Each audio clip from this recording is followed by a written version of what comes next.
کیا آپ جانتے ہیں کہ اول العزم رسول کون ہیں؟ انبیاء و رسل علیہم الصلاۃ والسلام کی مبارک نورانی جماعت میں سے 5 رسول ایسے ہیں جن کا راہ حق میں صبر اور مجاہدہ دیگر انبیاء و مرسلین سے زیادہ ہے۔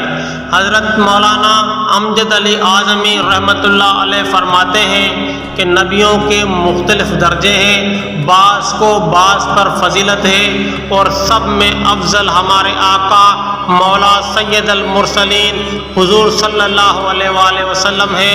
حضور پاک صلی اللہ علیہ وسلم کے بعد سب سے بڑا مرتبہ حضرت ابراہیم علیہ السلام کا ہے، پھر حضرت موسیٰ علیہ السلام کا ہے، پھر حضرت عیسیٰ علیہ السلام کا ہے، اور حضرت نوح علیہ السلام کا ہے۔ ان حضرات کو مرسلین اول العزم کہتے ہیں، اور یہ 5 حضرات باقی تمام انبیاء و مرسلین، انس و ملک و جن و جمیع مخلوقات الہی سے افضل ہیں۔